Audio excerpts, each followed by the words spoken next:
Muy buenos días, profesor. Muy buenos días, compañeros. El día de hoy vamos a hablar sobre los problemas semántico-pragmáticos del lenguaje. Las integrantes somos Giovanna Malki, Maite Verástegui y quien les habla, Gaviota Díaz. Vamos a comenzar con la definición. Los problemas semánticos y pragmáticos de la lengua es una etiqueta que actualmente se está empezando a utilizar y a coger fuerza entre las alteraciones del desarrollo del lenguaje.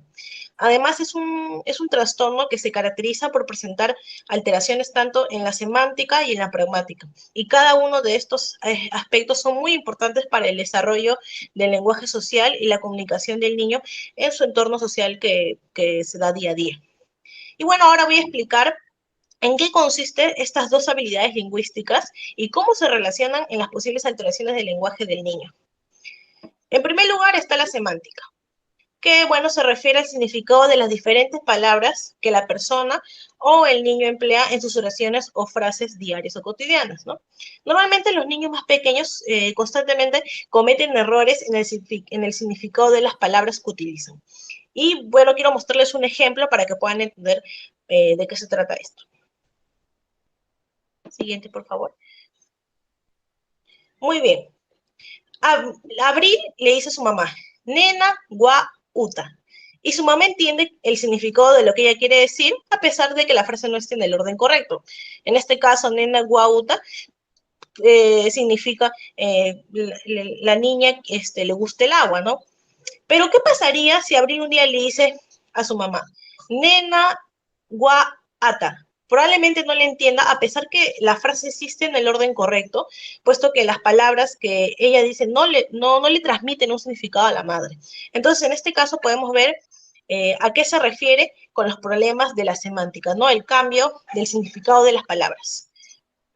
En segundo lugar, vamos a hablar de la pragmática. Bueno, la pragmática se encarga del uso del lenguaje y el modo en el que el contexto influye en este. Cuando se tiene, por ejemplo, este trastorno, es común que la persona exprese lo que siente o diga sin tomar en cuenta lo que le rodea. O sea, puede estar, puede estar en una situación de alto riesgo, pero simplemente dice lo que siente por dentro y no tome en cuenta que alrededor está pasando algo distinto, ¿no? Vamos al siguiente ejemplo para que entienda mejor. Ya. Si un niño está llorando porque se ha caído de la bicicleta y a otro niño que tiene este espectro de este problema, le apetece jugar con su bicicleta, este niño probablemente le pregunte si puede montarse en su bicicleta antes de preguntarle si se encuentra bien o si se ha hecho daño, ¿no? Vemos el claro ejemplo de cómo una persona que tiene este problema semántico pragmático se centra más en lo que él siente sin centrarse en lo que sucede en el contexto. Ahora le voy a dar el pase a mi compañera. Ahora continuamos con las características y para ello les voy a explicar unas tres características de manera general a lo largo de estos trastornos en las etapas. Para iniciar, nos basaremos en la primera etapa, ¿no? de los más pequeñitos, la etapa inicial. Algunos niños no comienzan a hablar desde los 3, 4 años e inclusive desde los 4 a 5, pues empiezan con un pequeño tartamudeo. En los inicios del lenguaje es frecuente la coexistencia de la ecolalia y la jerga. ¿Pero qué es la ecolalia? Es un trastorno del habla que va a consistir en la repetición involuntaria e inconsciente de algunas palabras, ya sea en trozos de conversaciones o pedazos de canciones que quizás se les haya quedado a los pequeños. Esto quiere decir que los niños no van a lograr hablar o pronunciar correctamente una oración. Cabe mencionar también que este trastorno es duradero. Sin embargo, hay algunos tratamientos que van a ayudar a disminuir aquella repetición de palabras, más no eliminarla. La segunda característica radica en la comprensión. Esta va a ser una de las características que va a aparecer el trastorno o estos tipos de trastornos del lenguaje.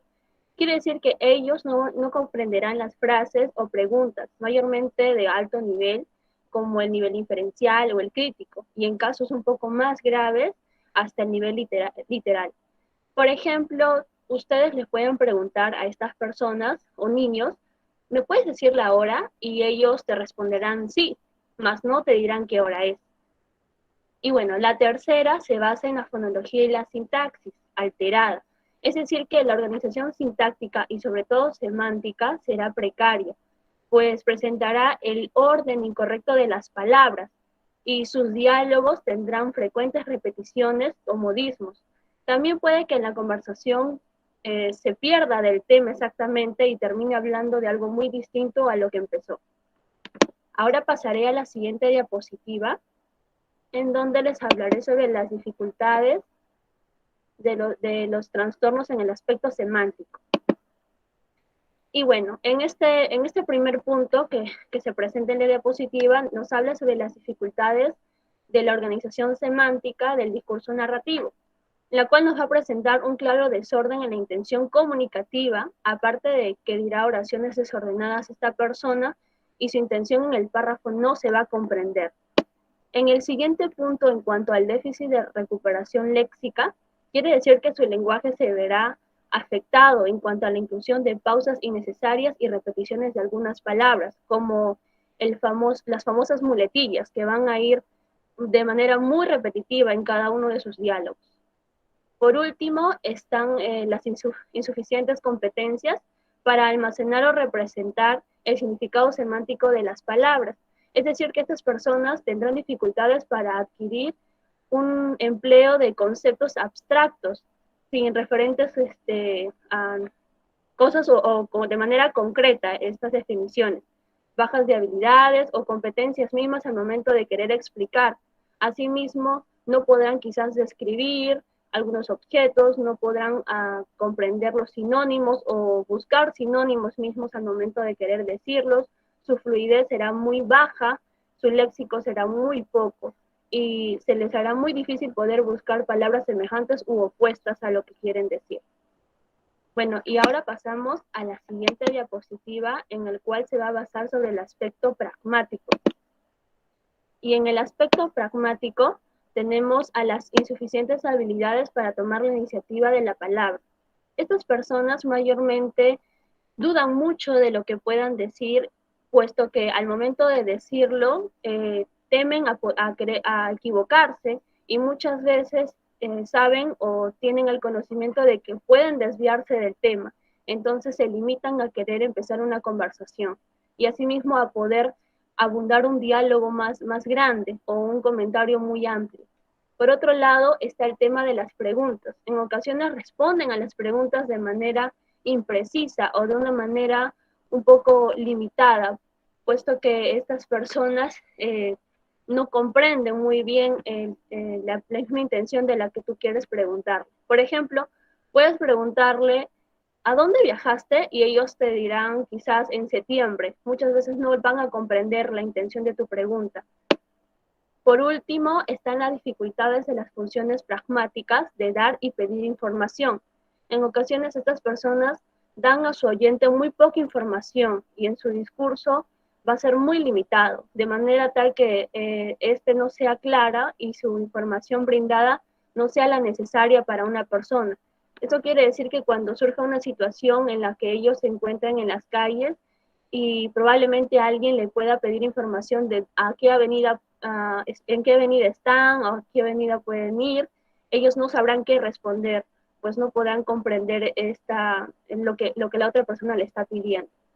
Y ahora le doy el pase a mi compañera para que prosiga con la exposición. Gracias. Ahora yo les voy a explicar acerca de los tipos de trastornos semántico-pragmáticos según algunos autores. En la primera diapositiva tenemos a Rapin y Allen, quienes nos van a explicar acerca del lenguaje poco comunicativo. Ellos van a presentar este lenguaje como poco comunicativo, el cual se va a caracterizar por tener dificultades comunicativas en niños, que son más notorios. En el habla, pues, ellos van a presentar frases aisladas, tanto a nivel de comprensión como de producción. Además, también se presentan características inusuales que no parecen corresponder al TEA, como hablar mucho sin decir nada, responder a preguntas de forma tangencial, cambiar inesperadamente de tema de conversación. También se ven dificultades como para extraer el significado más relevante de la oración. dificultades de integración del discurso cuando ellos hablan con otras personas. Además, tampoco van a tener problemas de comprensión de palabras ni de frases cortas. Y van a decir respuestas irrelevantes a las preguntas que les puedan hacer los adultos. Y finalmente encontramos el lenguaje colálico y repetitivo que anteriormente ya se ha explicado. En el siguiente tenemos a Bishop y Rosenblum de 1987, los cuales nos van a explicar que ese tipo de trastorno se va a dar más que todo en niños de 5 a 6 años, en el cual va a presentar un lenguaje de retraso. Y es muy difícil de excluir muchas veces en esto la sordera. En ese tipo de lenguaje se da el inicio del que se va a caracterizar por tener la ecolalia, la jerga, también la comprensión está peor que la expresión. También nos va a decir que empiezan a hablar y que van a sentir fascinación por algunos elementos. En este caso son poemas, canciones, adivinanzas, trabalenguas. También tenemos que algunos niños están continuamente haciendo preguntas. Aunque no les importe tanto las respuestas, ellos van a estar haciendo muchas preguntas a los adultos. Y también se va a denominar objetos que se van a presentar 3 posibles características que son problemas de percepción del objeto o la situación. Van a confundir la palabra por otro sonido similar o con un significado diferente. Problemas de hallazgos de las palabras adecuadas también. Además, también se van a presentar dificultades para producir y comprender la expresión facial y el tono de voz. Ahora tenemos el TEA, según Rapin y Allen. Esta vez ellos nos van a presentar el trastorno del lenguaje, en el que los niños de 5 a 6 años van a presentar un retraso. Ese trastorno, ese TEA, más conocido como el trastorno del espectro autista, se va a caracterizar por presentar alteraciones en alguna de las siguientes dimensiones. Tenemos la dimensión A, que es la dimensión social, en el cual los niños de esas edades van a presentar diversos problemas, ¿no? Que son los de poder comunicarse con otras personas. Van a ser muy tímidos o muchas veces van a ser muy extrovertidos. También tenemos la dimensión comunicativa, y es que en esta parte el espectro puede encuadrarse tanto como TSP, que es el trastorno de Asperger. Ahora le voy a dar el pase a mi compañera. Muchas gracias, muy bien. Ahora, como todas las enfermedades o trastornos o problemas, tienen un tratamiento. Después de una ardua búsqueda, encontramos a la logopedia, que es una disciplina que trata este tipo de trastornos, ¿no? Vamos a comenzar con su definición.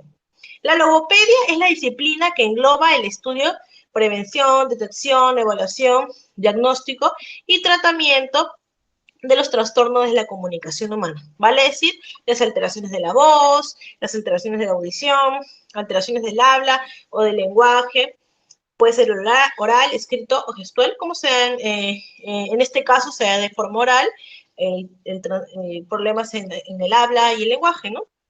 Además, hay alteraciones en las funciones orofaciales y deglutorias.